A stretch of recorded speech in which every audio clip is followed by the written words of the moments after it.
Arenada ölüm sessizliği hakim. Zincirlerin sürtünme sesi taş duvarlarda yankılanıyor. Sıcak kumlara bir damla kan düşüyor. Sonra bir damla daha. Ve o, kalabalığın tam ortasında dimdik duruyor. Ne korku var yüzünde, ne de pişmanlık. Spartaküs. Özgür bir adam olarak doğdu ve yaşadı. Ardından köle olarak satıldı. Eğitildi, savaştırıldı. Bir dövüş makinesine dönüştürüldü. Ama asla itaat etmedi. O yalnızca kılıcıyla değil, iradesiyle de savaştı. Çünkü onun mücadelesi hayatta kalmak için değil, özgür olmak içindi. Roma onu yalnız bir adam sandı. Ama o, arkasında binleri sürükleyen bir kıvılcıma dönüştü. Ve o kıvılcım, tarihin gördüğü en büyük başkaldırılardan birini ateşledi. Bu sadece bir gladyatörün hikayesi değil. Tarih şahittir ki bu, özgürlük uğruna Roma İmparatorluğu'na meydan okuyan bir adamın öyküsü. Eğer buraya kadar izlediyseniz lütfen devam edin. Çünkü Spartaküs'ün hikayesi sadece kanlı bir isyanın değil, bastırılmış onurun, geri alınmak istenen özgürlüğün ve insan iradesinin hikayesi. Onun attığı ilk adım sadece zincirleri kırmak değildi. Bir fikri, bir umudu harekete geçirmekti. Ve o umut yalnızca Antik Roma'yı değil, yüzyıllar boyunca nice iktidarları korkutan bir simgeye dönüştü. Son zamanlarda videolarımız YouTube algoritmasında pek fazla görünmüyor ve beklendiğimiz izlenme sayılarına ulaşamıyor. Eğer bu videoyu beğendiyseniz lütfen sonuna kadar izlemeyi, beğen butonuna basmayı ve yorum yapmayı unutmayın. Sizin desteğinizle daha geniş kitlelere ulaşabiliriz. Şimdiden teşekkürler. İyi seyirler.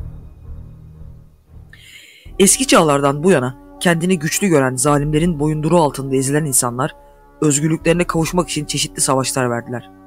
Vermeye de devam ediyorlar. Kimileri daha küçük gruplar halinde kendilerini sahip gören zalimlerden kaçtılar, kimileri de tüm bir ülkeye yayılan özgürlük savaşları verdiler.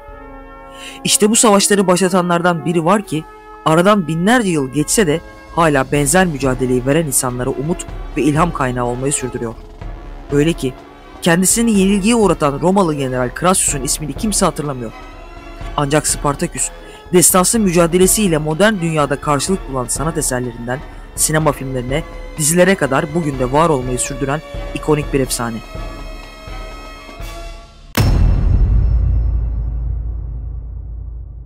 Spartaküs köle yapılmadan önceki özgür günlerinde bugünün Bulgaristan'ı olan ve o dönemde Trakya adı verilen bölgede yaşıyordu.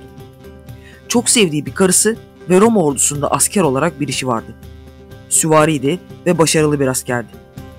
Özgür bir yurttaştan köle durumuna nasıl geldiği tam olarak bilinmese de bir savaşta kendi halkına saldırması emrine karşı geldiği için gözden düştüğü sanılıyor. Esareti hemen başlamıyor.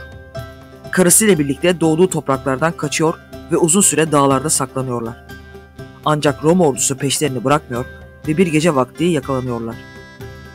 O dönemlerde imparatorluk idarecileri ele geçirdikleri topraklardan zorla getirdikleri insanları ve kendi vatandaşı da olsa gözden düşenleri köle yaparak çoğunlukla tarım arazilerinde çalıştırıyordu. Ancak Spartaküs gibi güçlü ve askeri geçmişi olan erkekleri bambaşka bir kader beklemekteydi.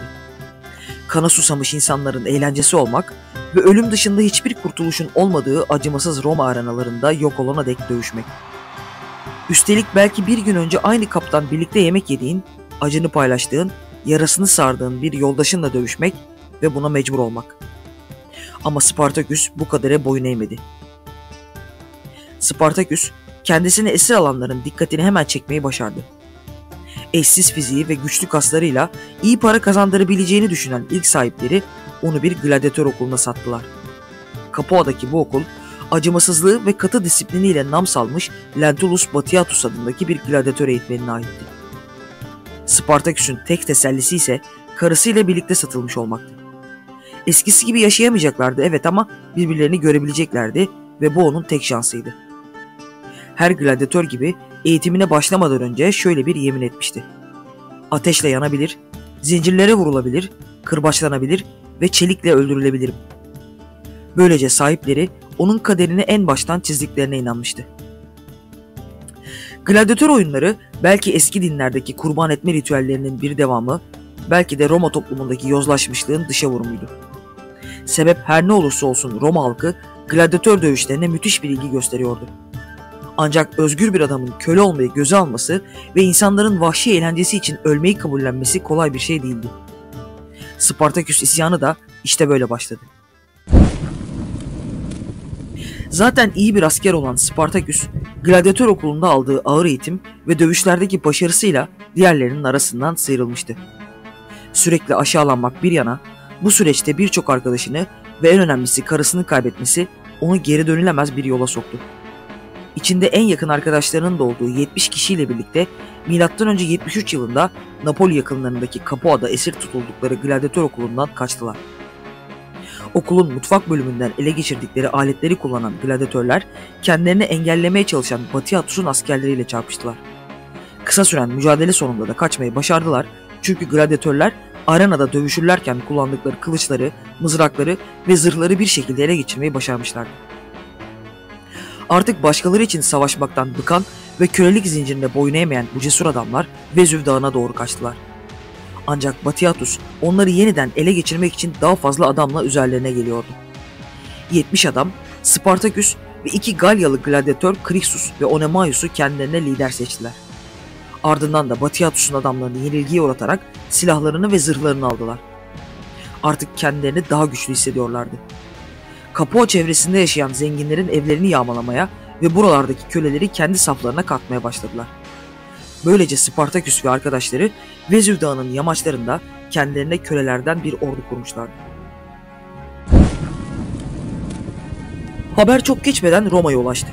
Ancak Roma senatosu birkaç köleyle uğraşacak zamanda değildi.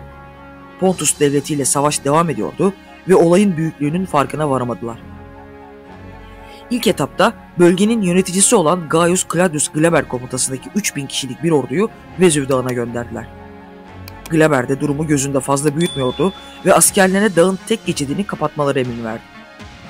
Nihayetinde ne kadar gerekirse o kadar bekleyecekler ve gladyatörleri açlığa mahkum ederek teslim olmalarını sağlayacaklardı. Ancak özgürlüklerinden bu kadar kolay vazgeçmeye niyeti olmayan savaşçılar dalları birbirlerine bağlayarak uzun halatlar ve merdivenler yaptılar. Böylece görünmeden dağdan aşağı indiler. Ardından da Glaber'in karargahını sessizce kuşattılar. Roma askerleri gafil avlanmışlardı. Sayıca çok az olmalarına rağmen gladyatörler Romalı askerlerin neredeyse tamamını yok ettiler. Böylece Spartaküs'ün bu başarısı Roma'nın dört bir yanında kulaktan kulağa yayılmaya başladı. O artık zincirlerini kıran, köleleri birer savaşçıya dönüştüren ve en önemlisi ele geçirdikleri ganimetleri herkese eşit olarak paylaştıran bir efsaneydi. Her yerden kaçan köleler Spartaküs'ün ordusuna katılmak için akın ediyordu. Ancak birçoğu kılıç tutmayı bile bilmiyordu. Spartaküs ve arkadaşları herkese ele geçirdikleri silahları dağıtarak onları hızlıca eğitimden geçiriyor ve bir gerilla gücü oluşturuyordu. Bu arada Roma'nın dikkatini çekmeyi de başardılar. Üzerlerine gönderilen Vali Publius Varinius'un ordusunu da yendiler. Üst üste alınan zaferler sayılarını neredeyse 70 binin üzerine çıkarmıştı. Köle ordusu Güney İtalya'yı yağmalamaya başlayınca meselenin tahmin ettiklerinden çok daha büyük olduğunu anlayan Roma yöneticileri basit bir isyanla karşı karşıya olmadıklarını nihayet anladılar.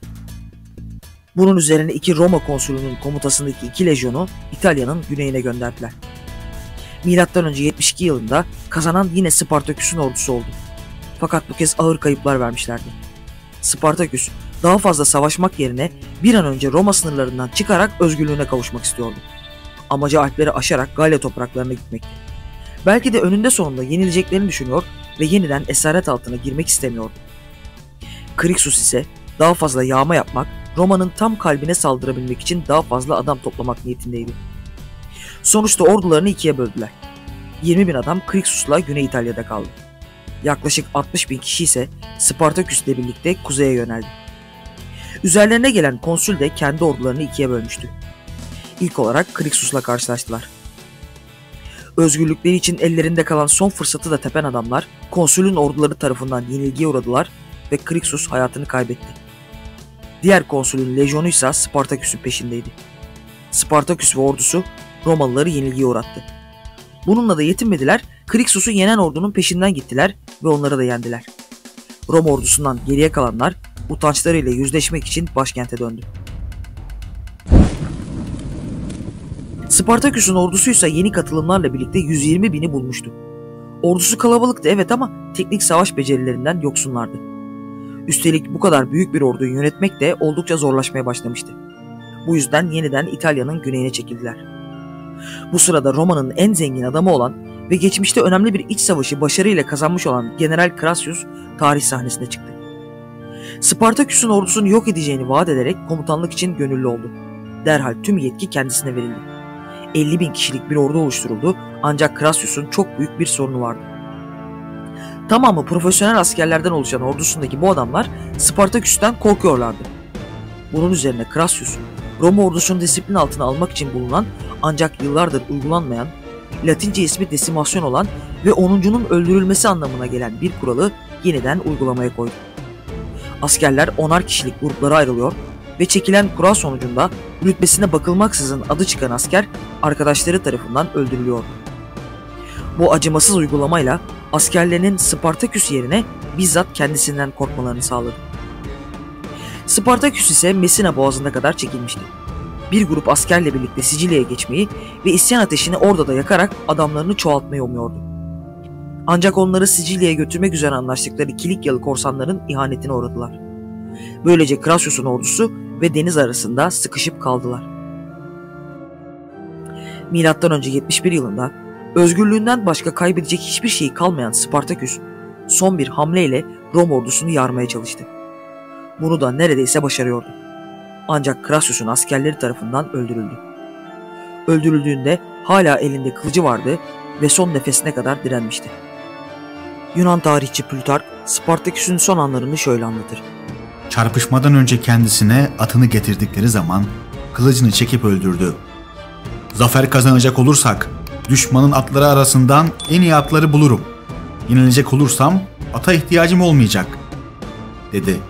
Bunları söyler söylemez Crassus'u bulmak amacıyla düşmanın ortasına atıldı. Birçok savrulan silahlar ve yaralı adamlar arasından kalabalığı yarıp Crassus'a doğru ilerliyordu. Fakat ona yetişemedi. Ancak üzerine düşen 200 başıyı öldürdü. Sonunda arkadaşları kaçtıktan sonra etrafı düşmanlarla çevrili halde tek başına kaldı ve yere düştüğünde hala kendini savunuyordu. Plütark'ın anlattığı gibi Spartaküs'ün sonu geldiğinde onun cesareti, direnişi ve kararlılığı Roma'nın kudretini sarsmaya devam etti. Ama hikayesi sadece bir mağlubiyetin değil, bir devrimin hikayesiydi. Çünkü o sadece bir gladyatör değildi. Özgürlüğü için her şeyi göze alan bir halk kahramanıydı. Ve tüm dünyaya öğretti ki tek bir adamın cesareti bir imparatorluğu temellerinden sarsabilir. Spartaküs'ün adı tarihteki zalimlerin karşısında durmaya cesaret eden her bireye ilham vermeye devam edecek. Peki sizce Spartaküs'ün mücadelesi bugün hala geçerli mi? Düşüncelerinizi yorumlarda paylaşın ve videoyu beğenmeyi unutmayın. Hoşça kalın.